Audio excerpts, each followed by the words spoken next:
Vamos agora continuar. A gente falou na aula introdutória, nossa primeira aula, sobre o mercado de programação, como está o mercado, como foram os últimos anos no mercado de programação. E a gente vai agora aprofundar no que é a programação em si, né?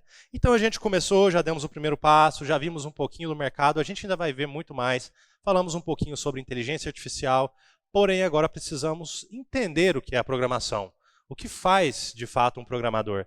E esse é um ponto muito essencial, porque às vezes a gente não tem uma fundamentação muito bem feita sobre o que é que um programador faz de fato, né? A gente não entende, às vezes, a diferença entre um programador e um engenheiro de software, e a gente vai falar sobre isso, quais são as diferenças. Mas vamos contextualizar o que é programação desde a sua origem. Vou começar pela origem aqui, isso aqui não é um foco... não é uma aula com foco na história da programação, porém, é importante a gente entender de onde que ela veio, de onde que ela surgiu, né? Então, para que a gente entenda, vamos falar sobre os primeiros computadores e os primeiros programadores. E, no caso, a primeira programadora, de fato, porque a primeira pessoa a programar um código, né, a programar para um computador, foi uma mulher chamada Ada Lovelace. Ada Lovelace era filha do Lord Byron, aquele poeta romântico famoso. E ela foi a primeira pessoa a criar um algoritmo para que fosse executado por uma máquina computadora. Claro que essa máquina computadora era uma máquina muito mais rudimentar se comparada aos nossos computadores atuais. Mas ela foi a primeira que ali em 1840, se eu não me engano, século XIX, por volta dessa faixa temporal aí, foi ela que escreveu o primeiro algoritmo para ser executado em um computador. Depois a gente teve, já com a Primeira e a Segunda Guerra Mundial, tivemos uma aceleração enorme de tecnologias. Então a gente possibilitou, com esse avanço, claro, as guerras trouxeram muitas coisas ruins, principalmente coisas ruins, mas também possibilitaram um avanço tecnológico que não existia antes. E dentro disso surgiu ali próximo da Segunda Guerra Mundial, 1945, o ENIAC, que é um dos primeiros computadores eletrônicos existentes até então. Então ele foi um dos primeiros a serem criados e ele está nessa foto aqui, porém nessa foto a gente só tem um pedacinho do ENIAC, porque ele era composto por esses gabinetes gigantes aqui, né? E todo esse quarto, toda essa sala. Então era uma estrutura assim inimaginável para a gente hoje pensar que no nosso celular, no seu celular, a gente tem mais poder de hardware, poder computacional do que essa sala aqui toda. Então, assim, o avanço da tecnologia nos últimos anos, principalmente, foi algo que trouxe a computação, a tecnologia para outros patamares. E isso avançou relativamente muito rápido, né? Se a gente pensar que em 1945 a gente tinha um computadorzão desse, e hoje, 2023, estamos começando 2024, a gente tenha mais poder computacional em um computador do que em toda a rede de computadores, por exemplo, na década de 70. Então, assim, são coisas que com certeza fizeram toda a diferença para que a programação se popularizasse, para que todo mundo tivesse um computador em casa, para que todo mundo tivesse um computador na palma da sua mão, que é o celular, que hoje é um mega mercado para quem quer trabalhar com a parte de aplicativos, uma das possibilidades de trabalho. Então foi aí que surgiram os primeiros computadores. E dos computadores foram surgindo as linguagens, porque eu tenho uma máquina, porém eu preciso dar instruções para essa máquina trabalhar. Como que essa máquina vai executar aquilo que eu preciso que ela faça? Através dessas instruções. E as instruções são exatamente criadas a partir das linguagens de programação. Vamos fazer uma recapitulação do que qualquer máquina entende. Se a gente for analisar o que é processado pelo processador da sua máquina, do seu celular, do seu computador, ele processa somente código binário. O que é código binário? 1 e 0. Pode parecer uma ideia um pouco complexa entender isso agora. Como é que meu computador processa imagens, arquivos, áudio, vídeo, texto com 1 e 0? A gente vai chegar lá. Mas a linguagem que o seu computador entende é uma linguagem binária composta por 1 e 0. Só que como é que a gente programa nisso? É muito difícil. Já pensou se você tivesse que dar instruções para o seu computador escrevendo em 1 e 0? Seria, assim, na época, foi o que foi feito. Né? A gente começou lá bem próximo da máquina, nas primeiras linguagens de programação. Porém, foram surgindo novas linguagens que permitiram que a gente conseguisse escrever e dar instruções sem necessariamente utilizar a linguagem binária, o código binário. E aí a gente tem, por exemplo, o Assembly, que foi uma das primeiras linguagens de máquina, uma linguagem que ela é bem baixa, ela é bem, quando eu falo baixa, eu estou falando próxima da máquina, próxima do que a máquina interpreta. O Assembly foi uma das primeiras. E ela ainda é utilizada pra caramba hoje, né? Porque ela é uma linguagem que está muito próxima da máquina.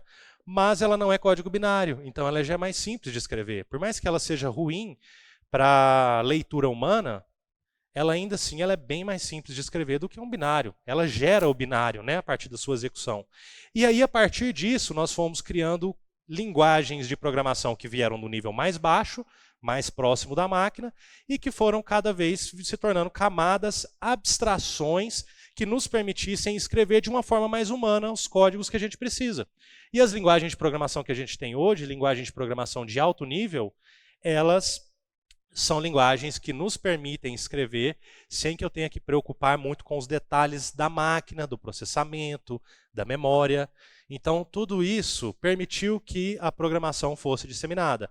Se até hoje eu tivesse programação somente em binário, em assembly, com certeza teríamos bem menos programadores e a tecnologia estaria lá atrás. Como a gente foi criando camadas de abstração, hoje não tem necessidade de eu aprender a programar tão próximo da máquina, a não ser que eu esteja trabalhando num tipo de indústria, de mercado que precise disso. Então, pessoal, a gente, por exemplo, algumas linguagens, né? A gente tem o Assembly, que eu acabei de falar, Fortran, a linguagem mais antiga, linguagem C, a linguagem utilizada, por exemplo, até hoje pelos sistemas operacionais, muito utilizada, o Python, que é uma linguagem já de bem alto nível, muito utilizada para ciência de dados e várias outras aplicações. A gente foi criando camadas de programação que algumas estão mais próximas da máquina e outras não. Outras nos permitem focar nas regras de negócio, em conceitos mais voltados para aquele programa que eu quero desenvolver e não tanto para a parte técnica que ocorre debaixo do capô, debaixo dos panos. Pessoal, isso significa que as linguagens de baixo nível sumiram? Não. O seu computador ainda utiliza binário, ele ainda utiliza assembly. O seu sistema operacional usa o C, que é uma linguagem intermediária, mas que está próxima ali do baixo nível também, que eu tenho que me preocupar com questões de memória e tudo mais. Todas as linguagens ali, né, todos os tipos de linguagens, na verdade, têm o seu lugar ao sol, têm a sua aplicação para aquele mercado que você escolher trabalhar, para aquilo que fizer mais sentido para se utilizar esse tipo de linguagem. Então, a gente vai falar sobre as possibilidades de linguagem que você pode escolher, qual a linguagem mais adequada para o objetivo que você tem enquanto programador. Isso aí é um ponto que você vai descobrir enquanto você for conhecendo mais. E aí a gente teve alguns momentos-chave na história, né, da programação, da computação, que permitiram que a gente chegasse no nosso estágio atual. Um desses momentos-chave foi a criação da internet. Também veio nas guerras, né, nas grandes guerras no século passado. Com a internet, nós criamos um sistema de redes que conecta os computadores. Isso é muito poderoso. Uma coisa é um computador isolado. Outra coisa é uma rede que conecta todos os computadores do mundo e permite que eles troquem informação entre si. Então, isso foi um marco que até hoje nos impacta. Até hoje utilizamos a internet.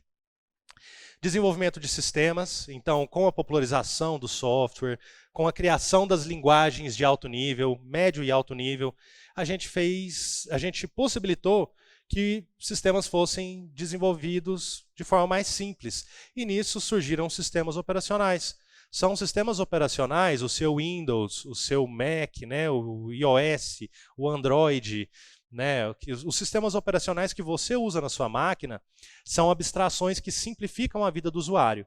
Se antes eu tinha que utilizar a linha de comando, eu tinha que falar direto na máquina para conseguir operar, isso fazia com que não fosse nada popular utilizar computador. somente quem era da área conseguia utilizar computador.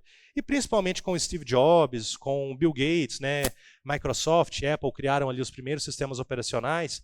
Isso possibilitou que várias pessoas que não são especialistas em tecnologia tivessem acesso à tecnologia, a computadores. Então isso aí foi um marco muito grande. Aumento do poder de hardware. Primeiro vamos considerar aqui o que é software, essa palavrinha que a gente já falou várias vezes, e o que é hardware. Software é o programa. Software são as instruções em código que você escreveu para sua máquina e são executadas. Por que software? Porque é algo sutil, suave, não é algo que você pega, você não consegue pegar no seu programa, né? E o hardware, que é esse conceito aqui, é a parte física do seu computador. Então, tudo que é parte física do seu computador, seja o seu processador, a sua placa-mãe, a sua fonte, a sua placa de vídeo, tudo isso é hardware. E o aumento do poder de hardware foi um dos pontos decisivos nos últimos anos. Porque se lá, por exemplo, anos 2000, a gente tinha pouca memória, pouco processamento, né? E hoje a gente tem um nível de processamento de memória que chegou até num gargalo, que a gente não consegue algumas coisas acelerar mais utilizando a mesma arquitetura que a gente utiliza.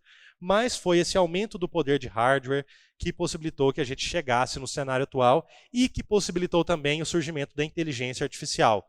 Um dos pontos que a gente vai ver quando estiver estudando inteligência artificial mais a fundo é que a inteligência artificial ela é extremamente consumidora de recursos. O que isso significa? Que eu preciso de um computador robusto para processar, para gerar processos de inteligência artificial, para executar. Principalmente placas de vídeo. Placas de vídeo possuem um processamento acelerado. Então, se a inteligência artificial chegou no patamar que a gente tem hoje, com certeza foi por causa do aumento do poder de hardware que a gente teve com o passar das décadas. E continuemos então, pessoal. Vamos para o próximo slide aqui. Agora a gente vai falar sobre o que é a programação em si, né? O que é programar de fato? Vamos pegar uma definição simples para que a gente possa entender. Processo de criar um conjunto de instruções para fazer um computador executar tarefas. Então vamos lá. O processo de criar um conjunto de instruções. Isso é o seu programa. O seu programa nada mais é do que um conjunto de instruções. Vamos supor que eu tenho um programa que precisa calcular quanto de imposto eu vou ter que pagar com as vendas que eu fiz. O que esse programa vai fazer? Eu vou criar instruções para receber essas informações de vendas, vou processar essas informações através dessas instruções que eu vou criar, e no final eu vou ter uma saída da informação final, que vai ser o imposto que eu vou precisar pagar, que é o objetivo final do meu programa. Então, essa é a definição de programação. A gente dá instruções.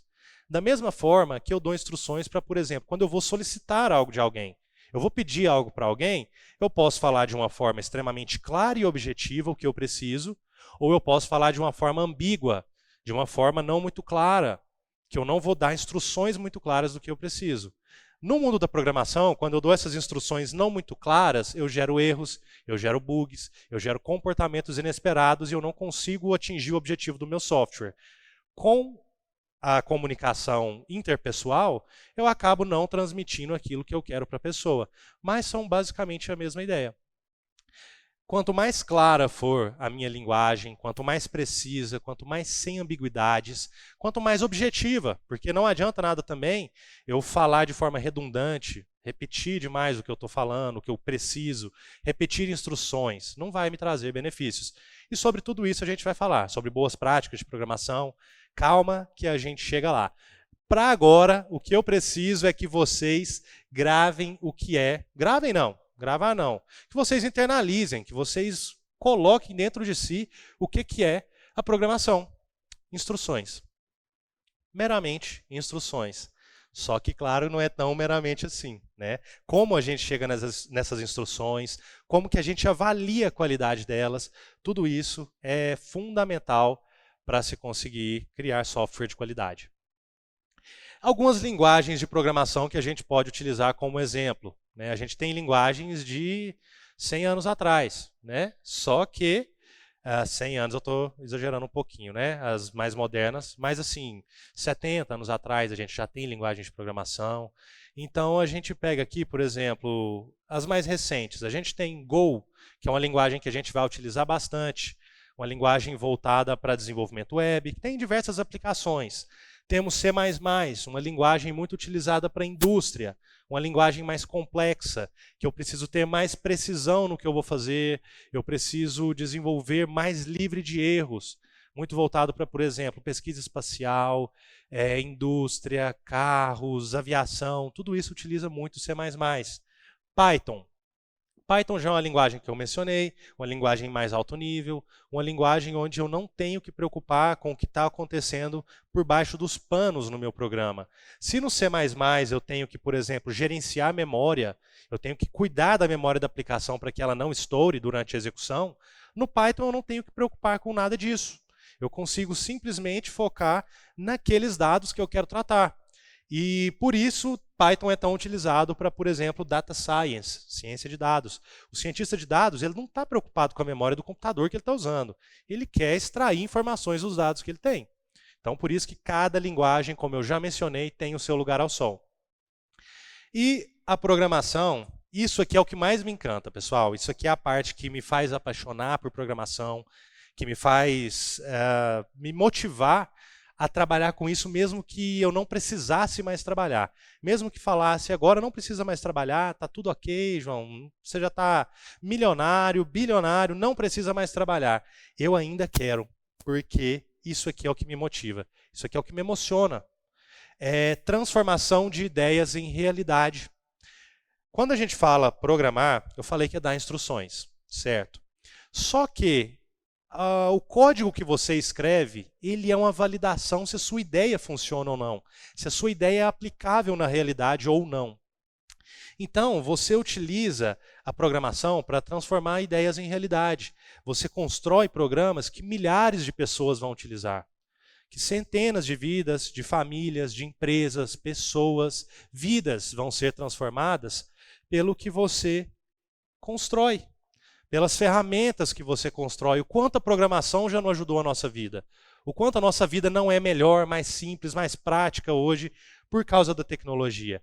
E é essa parte que me encanta. A possibilidade de você, com o seu computadorzinho, ir lá escrever uma coisa que vai transformar a vida de outras pessoas, que vai gerar valor, que vai gerar lucro, vai gerar benefícios. Isso aqui é a parte mais encantadora. Claro que pode ser utilizado para o mal? Claro que pode.